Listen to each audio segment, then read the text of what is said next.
Bismillahirrahmanirrahim. Bismillahirrahmanirrahim.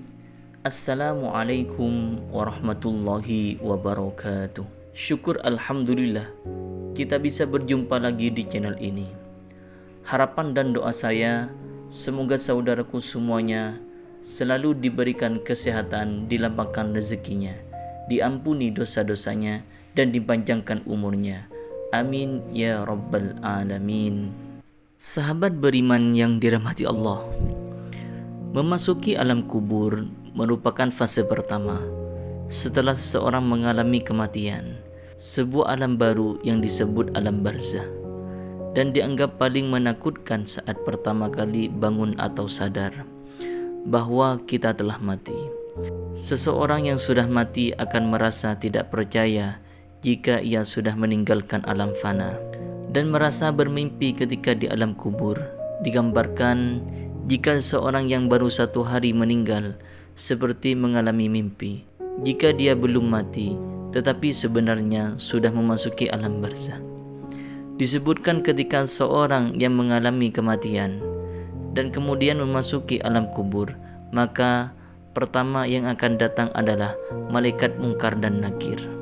Kedatangan malaikat mungkar dan nakir ini digambarkan cukup menyeramkan bagi mereka yang banyak melakukan maksiat semasa hidupnya, tetapi akan tampak menawan bagi mereka yang semasa hidupnya taat di jalan Allah Subhanahu wa taala. Ketika pertama kali berhadapan dengan manusia, maka ada 6 pertanyaan yang akan diajukan oleh malaikat mungkar dan nakir. Adapun pertanyaan di alam kubur ini menentukan perjalanan selanjutnya, apakah dia akan ditempatkan bersama para nabi, ulama, dan umarok di surga, atau justru memasuki neraka dan dihisab terlebih dahulu. 6 pertanyaan itu adalah: Man Rabbuka? Siapa Tuhanmu? Madinuka? Apa agamamu? Man Nabiyuka? Siapa nabimu? Ma Kitabuka? Di mana kitabmu? Aina kiblatuka? Di mana kiblatmu? Man ikhwanuka? Siapa saudaramu? Benarlah demikian, kehidupan alam barzah atau kehidupan alam kubur banyak disebutkan dalam Al-Quran dan hadis, serta siksa-siksanya yang tanpa ampun bagi mereka yang berdosa, tetapi akan mendapatkan kelapangan dan ketenangan bagi umat yang beramal soleh. Dan berikut ini adalah hadis Rasulullah sallallahu alaihi wasallam yang menggambarkan perjalanan manusia setelah melewati fase kematian.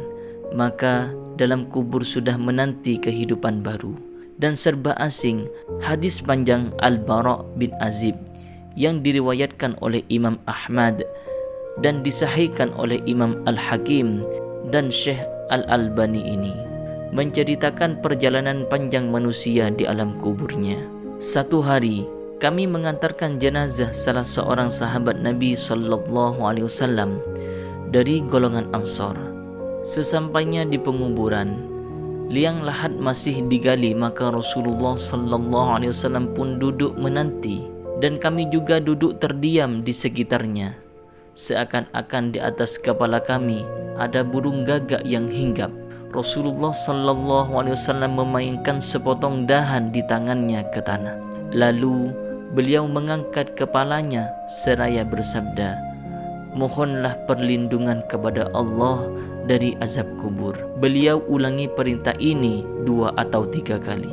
Kemudian beliau sallallahu alaihi wasallam bersabda, "Seandainya seorang yang beriman sudah tidak lagi menginginkan dunia dan telah mengharapkan akhirat atau sakaratul maut, turunlah dari langit para malaikat bermuka cerah secara sinar matahari. Mereka membawa kain kafan dan wewangian dari surga, lalu duduk di sekeliling mukmin tersebut sejauh mata memandang.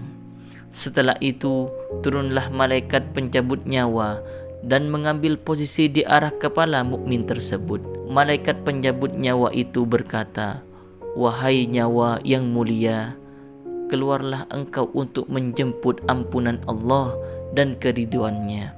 Maka nyawa itu dengan mudahnya keluar dari tubuh mukmin tersebut, seperti lancarnya air yang mengalir dari mulut. Lalu nyawa tersebut diambil oleh malaikat penjabut nyawa, dan dalam sekejap mata diserahkan kepada para malaikat berwajah cerah tadi, lalu dibungkus dengan kain kafan dari surga dan diberi wewangian darinya, hingga terciumlah bau harum seharum wangian yang paling harum di muka bumi. Kemudian nyawa yang telah dikafani itu diangkat ke langit. Setiap melewati sekelompok malaikat di langit, mereka bertanya, "Nyawa siapakah yang amat mulia itu?" "Ini adalah nyawa Fulan bin Fulan," jawab para malaikat yang mengawalnya dengan menyebutkan namanya yang terbaik. Sesampainya di langit dunia, mereka meminta izin untuk memasukinya, lalu diizinkan. Maka seluruh malaikat yang ada di langit itu ikut mengantarkannya menuju ke langit berikutnya, hingga mereka sampai di langit ketujuh. Di sanalah Allah berfirman, "Tulislah nama hambaku ini di dalam kitab Iliyin. Kembalikanlah ia ke jasadnya di bumi, karena darinya lah aku ciptakan mereka para manusia, dan kepadanya lah aku akan kembalikan, serta dalilnya lah mereka akan kubangkitkan." Lalu nyawa tersebut dikembalikan ke jasadnya di dunia. Lantas datanglah dua orang malaikat yang memerintahkannya untuk duduk. Mereka berdua bertanya, "Siapakah Robmu?" "Robku adalah Allah," jawabnya. Mereka berdua kembali bertanya, "Apakah agamamu?" "Agamaku adalah Islam," sahutnya mereka. Sahutnya mereka berdua bertanya lagi, "Siapakah orang yang telah diutus untuk kalian?" "Beliau adalah Rasulullah sallallahu alaihi wasallam." Jawabnya, "Dari mana engkau tahu?" Tanya mereka berdua. "Aku membaca Al-Quran, lalu aku mengimaninya dan mempercayainya." Tiba-tiba terdengarlah suara dari langit yang menyeru, "Jawaban hambaku benar, maka hamparkanlah surga baginya, berilah dia pakaian darinya, lalu bukalah pintu ke arahnya angin segar, dan harumnya surga memasuki kuburannya, lalu kuburannya diluaskan sepanjang mata memandang." Saat itu datanglah seorang pemuda asing yang amat tampan, memakai pakaian yang sangat indah dan berbau harum sekali, seraya berkata, "Bergembiralah, inilah hari yang telah dijanjikan dulu bagimu." Mukmin tadi bertanya, "Siapakah engkau?" "Wajahmu memandang kebaikan." "Aku adalah amal salehmu," jawabnya. Si mukmin pun berkata, "Wahai Robku, segerakanlah datangnya hari kiamat, karena aku ingin bertemu dengan keluarga dan hartaku." Adapun seorang kafir di saat dia dalam keadaan tidak mengharapkan akhirat dan masih menginginkan keindahan duniawi, turunlah dari langit malaikat yang bermuka hitam sambil membawa kain mori kasar, lalu mereka duduk di sekelilingnya saat tidur. Turunlah malaikat penjabut nyawa dan duduk di arah kepalanya seraya berkata, "Wahai wayang hina, keluarlah dan jemputlah kemurkaan dan kemurahan Allah subhanahu wa ta'ala." Maka orang kafir tadi berlarian di sekujur tubuhnya. Maka malaikat penjabut nyawa tadi mencabut nyawa tersebut dengan paksa, sebagaimana seorang yang menarik besi jeruji yang menempel di kapas basah. Begitu nyawa tersebut sudah berada di tangan malaikat penjabut nyawa, sekejap mata diambil oleh para malaikat yang bermuka hitam yang ada di sekelilingnya. Lalu nyawa tadi segera dibungkus dengan kain mori kasar. Tiba-tiba terciumlah bau busuk, sebusuk bau bangkai yang paling busuk di muka bumi. Lalu nyawa tadi dibawa ke langit. Setiap mereka melewati segerombolan malaikat, mereka selalu ditanya, "Nyawa siapakah yang amat hina ini? Ini adalah nyawa Fulan bin Fulan." Jawab mereka, "Dengan namanya yang terburuk ketika di dunia." Sesampainya di langit dunia, mereka minta izin untuk memasukinya, namun tidak diizinkan. Rasulullah sallallahu alaihi wasallam membaca firman Allah Subhanahu wa taala, "Tidak akan dibukakan bagi mereka orang-orang kafir pintu-pintu langit, dan mereka tidak akan masuk surga sampai seandainya unta memasuki lubang jarum sekalipun." Quran Surat Al-A'raf ayat 40. Saat itu Allah berfirman, "Tulislah namanya di dalam kitab Sijin." Kemudian nyawa itu dicampakkan dengan hina dina. Rasulullah sallallahu alaihi wasallam membaca firman Allah Subhanahu wa taala, "Barang siapa yang mempersekutukan sesuatu dengan Allah, maka ia seolah-olah jatuh dari langit lalu disambar oleh burung atau diterbangkan angin ke tempat yang jauh." Quran Surat Hajj ayat 31. Kemudian nyawa tadi dikembalikan ke jasadnya, hingga datanglah 2 orang malaikat yang menundukkannya, seraya bertanya, "Siapakah rohmu?" "Aku tidak tahu," jawabnya.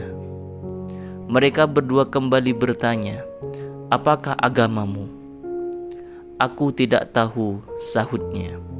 Mereka berdua bertanya lagi, "Siapakah orang yang telah diutus untuk kalian?" "Aku tidak tahu," jawabnya. Saat itu terdengar seruan dari langit, "Hambaku telah berdusta, hamparkan neraka baginya dan bukalah pintu ke arahnya." Maka hawa panas dan bau busuk neraka pun bertiup ke dalam kuburannya. Lalu kuburannya disempitkan oleh Allah hingga tulang belulangnya pecah dan menancap satu sama lainnya. Tiba-tiba datanglah seorang yang bermuka amat buruk, memakai pakaian kotor dan berbau sangat busuk, seraya berkata, "Aku datang membawa kabar buruk untukmu.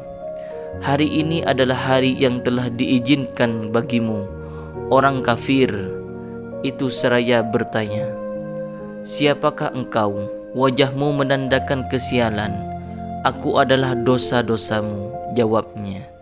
"Wahai Rabbku, janganlah engkau datangkan hari kiamat," seru orang kafir tadi. Sahabat beriman yang dirahmati Allah, itulah gambaran bagaimana kondisi seorang yang sudah berada di alam kubur. Semua akan ditentukan lewat amal dan perbuatannya. Sesama hidup di dunia, tentunya hal ini menjadi pelajaran bagi kita semua agar menjalankan perintah Allah dan menjauhi larangannya. Lantas bagaimana dan apa yang harus kita lakukan untuk menghadapi kematian? Maka kita perbanyaklah amal ibadah, bahkan agar terbebas dari siksa alam kubur.